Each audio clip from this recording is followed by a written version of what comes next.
ओम शांति। 24 दिसंबर 2024। प्रातः मुरली बाप दादा मधुबन। बाबा बोले, मीठे बच्चे, अपार खुशी व नशे में रहने के लिए अपार खुशी व नशे में रहने के लिए देह अभिमान की बीमारी छोड़ प्रीत बुद्धि बनो, अपनी चलन सुधारो। प्रश्न है, किन बच्चों को ज्ञान का उल्टा नशा नहीं चढ़ सकता है? उत्तर, जो बाप को यथार्थ जानकर याद करते हैं, दिल से बाप की महिमा करते हैं, जिनका पढ़ाई पर पूरा ध्यान है, उन्हें ज्ञान का उल्टा नशा नहीं चढ़ सकता। जो बाप को साधारण समझते हैं, वे बाप को याद कर नहीं सकते। याद करें तो अपना समाचार भी बाप को अवश्य दें। बच्चे अपना समाचार नहीं देते तो बाप को ख्याल चलता कि बच्चा कहाँ मूर्छित तो नहीं हो गया। ओम शांति। बाप बैठ बच्चों को समझाते हैं। बच्चे जब कोई नया आता है तो उनको पहले हद और बेहद दो बाप का परिचय दो। बेहद का बाबा माना बेहद की आत्माओं का बाप। वह हद का बाप हरेक जीव आत्मा का अलग है। यह नॉलेज भी सभी एक रस धारण नहीं कर सकते।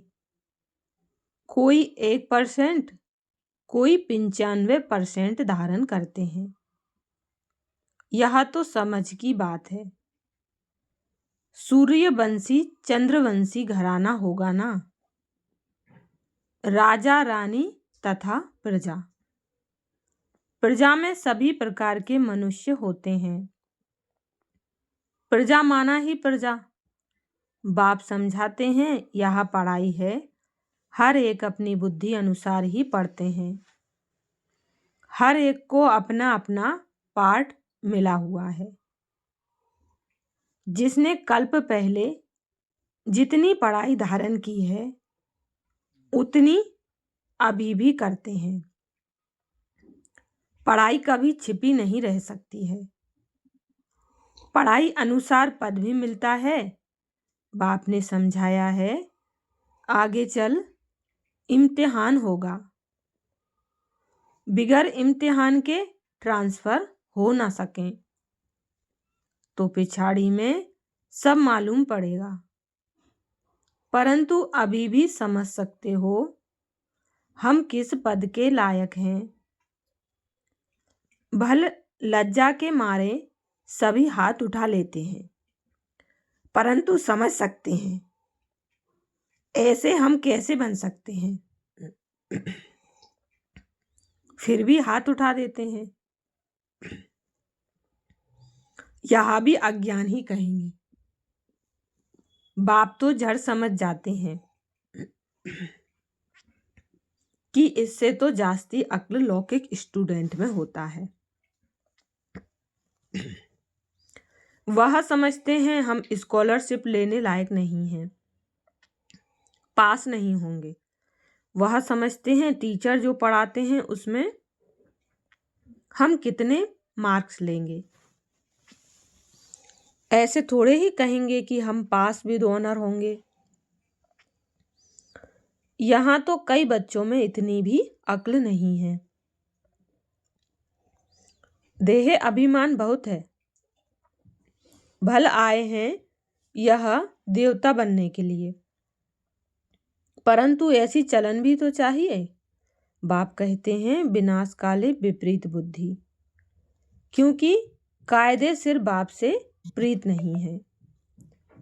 बाप तुम बच्चों को समझाते हैं कि विनाश काले विपरीत बुद्धि का यथार्थ अर्थ क्या है।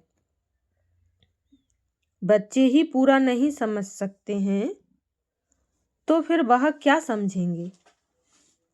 बाप को याद करना, यह तो हुई गुप्त बात। पढ़ाई तो बिल्कुल नहीं है ना। पढ़ाई में नंबरवार होते हैं, एक जैसा थोड़े ही पढ़ेंगे। बाबा समझते हैं अभी तो बेबी हैं। ऐसे बेहद के बाप को 3-3 4-4 मास याद भी नहीं करते हैं। मालूम कैसे पढ़े कि याद करते हैं। बाप को पत्र तक नहीं लिखते कि बाबा मैं कैसे कैसे चल रहा हूँ, क्या क्या सर्विस करता हूँ। बाप को बच्चों की कितनी फिक्र रहती है कि कहाँ बच्चा मूर्छित तो नहीं हो गया है, कहाँ बच्चा मर तो नहीं गया। कोई तो बाबा को कितना अच्छा अच्छा सर्विस समाचार लिखते हैं। बाप भी समझते बच्चा जीता है। सर्विस करने वाले बच्चे कभी छिप नहीं सकते।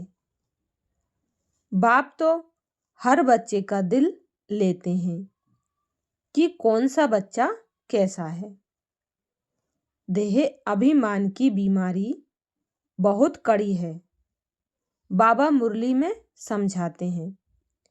कईयों को तो ज्ञान का उल्टा नशा चढ़ जाता है, अहंकार आ जाता है, फिर याद भी नहीं करते, पत्र भी नहीं लिखते। तो बाप भी याद कैसे करेंगे। याद से याद मिलती है। अभी तुम बच्चे बाप को यथार्थ जानकर याद करते हो, दिल से महिमा करते हो। कई बच्चे बाप को साधारण समझते हैं, इसलिए याद नहीं करते। बाबा कोई भबका आदि थोड़े ही दिखाएगा। भगवानुवाच मैं तुम्हें विश्व की राजाई देने के लिए राजयोग सिखलाता हूँ। तुम ऐसे थोड़े ही समझते हो कि हम विश्व की बादशाही लेने के लिए बेहद के बाप से पढ़ते हैं। यह नशा हो तो अपार खुशी का पारा सदा चढ़ा रहे। गीता पढ़ने वाले भल कहते हैं श्री कृष्ण भगवानुवाच मैं राजयोग सिखलाता हूँ। बस उन्हें राजाई पाने की खुशी थोड़े ही रहेगी। गीता पढ़कर पूरी की और गए अपने अपने धंधे धोरी में। तुमको तो अभी बुद्धि में है कि हमको बेहद का बाप पढ़ाते हैं। उन्हें ऐसा बुद्धि में नहीं आएगा तो पहले पहले कोई भी आए तो उनको दो बाप का परिचय देना है। बोलो भारत स्वर्ग था, अभी नरक है। यह कलयुग है, इसे स्वर्ग थोड़े ही कहेंगे। ऐसे तो नहीं कहेंगे कि सतयुग में भी हैं और कलयुग में भी हैं। किसको दुख मिला तो कहेंगे नरक में है, किसको सुख है तो कहेंगे स्वर्ग में है। ऐसे बहुत कहते हैं। दुखी मनुष्य नरक में है, हम तो बहुत सुख में बैठे हैं। महल माड़ियाँ मोटरें आदि हैं, समझते हैं हम तो स्वर्ग में हैं। गोल्डन एज आयरन एज एक ही बात है। तो पहले पहले दो बाप की बात बुद्धि में बिठानी है। पहले पहले दो बाप की बात बुद्धि में बिठानी है। बाप ही खुद अपनी पहचान देते हैं। वह सर्वव्यापी कैसे हो सकता है। क्या लौकिक बाप को सर्वव्यापी कहेंगे। अभी तुम चित्र में दिखाते हो आत्मा और परमात्मा का रूप तो एक ही है, उसमें फर्क नहीं। आत्मा और परमात्मा कोई छोटा बड़ा नहीं, सभी आत्माएं हैं। वह भी आत्मा है, वह सदा परम धाम में रहते हैं, इसलिए उन्हें परम आत्मा कहा जाता है। सिर्फ तुम आत्माएं जैसे आती हो वैसे मैं नहीं आता। मैं अंत में इस तन में आकर प्रवेश करता हूँ। यह बातें कोई बाहर का समझ न सके। बात बड़ी सहज है।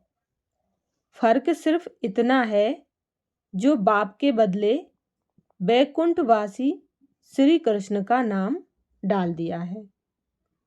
क्या श्री कृष्ण ने वैकुंठ से नरक में आकर राजयोग सिखाया? श्री कृष्ण कैसे कह सकता है, देह सहित मामेकम याद करो? श्री कृष्ण कैसे कह सकता है, देह सहित देह के सब धर्मों को छोड़ मामेकम याद करो? देहधारी की याद से पाप कैसे कटेंगे? श्री कृष्ण तो एक छोटा बच्चा और कहा, मैं साधारण मनुष्य के वृद्ध तन में आता हूँ। कहाँ मैं साधारण वृद्ध तन में आता हूँ? कितना फर्क हो गया है। इस एकच भूल के कारण सभी मनुष्य पतित कंगाल बन गए हैं। ना मैं सर्वव्यापी हूँ, ना श्री कृष्ण सर्वव्यापी है। हर शरीर में आत्मा सर्वव्यापी है। मुझे तो अपना शरीर भी नहीं है। हर आत्मा को अपना अपना शरीर है। नाम हर एक शरीर पर अलग अलग पड़ता है। ना मुझे शरीर है और ना मेरे शरीर का कोई नाम है। मैं तो बूढ़ा शरीर लेता हूँ तो इसका नाम बदलकर ब्रह्मा रखा है। मेरा तो ब्रह्मा नाम नहीं है। मुझे सदा शिव ही कहते हैं। मैं ही सर्व का सद्गति दाता हूँ। आत्मा को सर्व का सद्गति दाता नहीं कहेंगे। परमात्मा की कभी दुर्गति होती है क्या? आत्मा की ही दुर्गति और आत्मा की ही सद्गति होती है। यह सभी बातें विचार सागर मंथन करने की हैं। नहीं तो दूसरों को कैसे समझाएंगे। परंतु माया ऐसी दुस्तर है जो बच्चों की बुद्धि आगे नहीं बढ़ने देती। दिन भर झरमुई झगमुई में ही टाइम वेस्ट कर देते हैं। बाप से पिछाड़ने के लिए माया कितना फोर्स करती है। फिर कई बच्चे तो टूट पड़ते हैं। बाप को याद न करने से अवस्था अचल अडोल नहीं बन पाती। बाप घड़ी घड़ी खड़ा करते, माया गिरा देती। बाप कहते, कभी हार नहीं खानी है। कल्प कल्प ऐसा होता है, कोई नई बात नहीं। माया जीत अंत में बन ही जाएंगे। रावण राज्य खलास तो होना ही है। फिर हम नई दुनिया में राज्य करेंगे। कल्प कल्प माया जीत बने हैं। अनगिनत बार नई दुनिया में राज्य किया है। बाप कहते हैं, बुद्धि को सदा बिजी रखो तो सदा सेफ रहेंगे। इसको ही स्वदर्शन चक्रधारी कहा जाता है। बाकी इसमें हिंसा आदि की बात नहीं है। ब्राह्मण ही स्वदर्शन चक्रधारी होते हैं। देवताओं को स्वदर्शन चक्रधारी नहीं कहेंगे। पतित दुनिया की रस्म रिवाज और देवी देवताओं की रस्म रिवाज में बहुत अंतर है। मृत्यु लोक वाले ही पतित पावन बाप को बुलाते हैं। हम पतितों को आकर पावन बनाओ, पावन दुनिया में ले चलो। तुम्हारी बुद्धि में है, आज से 5000 वर्ष पहले नई पावन दुनिया थी, जिसको सतयुग कहा जाता है। त्रेता को नई दुनिया नहीं कहेंगे। बाप ने समझाया है, वह है फर्स्ट क्लास, वह है सेकंड क्लास। एक एक बात अच्छी रीति धारण करनी चाहिए। जो कोई आकर सुने तो वंडर खाए। कोई कोई वंडर भी खाते हैं, परंतु फुर्सत नहीं जो पुरुषार्थ करें। फिर सुनते हैं पवित्र जरूर बनना है। यह काम विकार ही मनुष्य को पतित बनाता है। उनको जीतने से तुम जगत जीत बनेंगे, परंतु काम विकार उन्हों की जैसे पूंजी है, इसलिए वह अक्षर नहीं बोलते हैं। सिर्फ कहते हैं मन को बस में करो, लेकिन मन अमन तब हो जब शरीर में नहीं हो। बाकी मन अमन तो कभी होता ही नहीं। देह मिलती है कर्म करने के लिए, तो फिर कर्मातीत अवस्था में कैसे रहेंगे?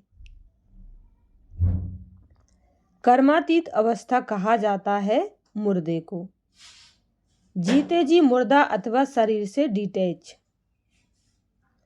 बाप तुमको शरीर से न्यारा बनने की पढ़ाई पढ़ाते हैं। शरीर से आत्मा अलग है। आत्मा परम धाम की रहने वाली है। आत्मा शरीर में आती है तो उसे मनुष्य कहा जाता है। शरीर मिलता ही है कर्म करने के लिए। एक शरीर छोड़ फिर दूसरा शरीर कर्म करने के लिए लेना है। शांति तो तब हो जब शरीर में नहीं है। मूल वतन में कर्म होता नहीं। सूक्ष्म वतन की तो बात ही नहीं। सृष्टि का चक्र यहाँ फिरता है। बाप और सृष्टि चक्र को जानना, इसको ही नॉलेज कहा जाता है। सूक्ष्म वतन में ना सफेद पोशधारी, ना सजे सजाए, ना नाग बलाए पहनने वाले शंकर आदि ही होते हैं। बाकी ब्रह्मा और विष्णु का राज बाप समझाते रहते हैं। ब्रह्मा यहाँ है, विष्णु के 2 रूप भी यहाँ है। वह सिर्फ साक्षात्कार का पार्ट ड्रामा में है, जो दिव्य दृष्टि से देखा जाता है। क्रिमिनल आंखों से पवित्र चीज दिखाई ना पड़े। अच्छा, मीठे मीठे सीखिलदे बच्चों प्रति माता पिता बाप दादा का याद प्यार और गुड मॉर्निंग। रूहानी बाप की रूहानी बच्चों को नमस्ते। हम रूहानी बच्चों की रूहानी माता पिता बाप दादा को याद प्यार, गुड मॉर्निंग और नमस्ते। धारणा के लिए मुख्य सार। पहली पॉइंट, अपने आप को सदा सेफ रखने के लिए बुद्धि को विचार सागर मंथन में बिजी रखना है। सुदर्शन चक्रधारी बनकर रहना है। झरमुई झगमुई में अपना समय नहीं गंवाना है। दूसरी पॉइंट है, शरीर से डिटैच रहने की पढ़ाई जो बाप पढ़ाते हैं वह पढ़नी है। माया के फोर्स से बचने के लिए अपनी अवस्था को अचल अडोल बनानी है। वरदान दिया बाबा ने, ब्रह्मा बाप समान लक्ष्य को लक्षण में लाने वाले प्रत्यक्ष सैंपल बन सर्व के सहयोगी भव। ब्रह्मा बाप समान लक्ष्य को लक्षण में लाने वाले प्रत्यक्ष सैंपल बन सर्व के सहयोगी भव। डिटेल है, जैसे ब्रह्मा बाप ने स्वयं को निमित्त एग्जाम्पल बनाया, सदा यह लक्ष्य लक्षण में लाया, जो ओटे सो अर्जुन। इसी से नंबर 1 बने, तो ऐसे फॉलो फादर करो। कर्म द्वारा सदा स्वयं जीवन में गुण मूर्त बन, प्रत्यक्ष सैंपल बन, औरों को सहज गुण धारण करने का सहयोग दो। इसको कहते हैं गुण दान। दान का अर्थ ही है सहयोग देना। कोई भी आत्मा अब सुनने के बजाय प्रत्यक्ष प्रमाण देखना चाहती है। तो पहले स्वयं को गुण मूर्त बनाओ। स्लोगन है, सर्व की निराशाओं का अंधकार दूर करने वाले ही ज्ञान दीपक हैं। सर्व की निराशाओं का अंधकार दूर करने वाले ही ज्ञान दीपक हैं। अच्छा, ओम शांति।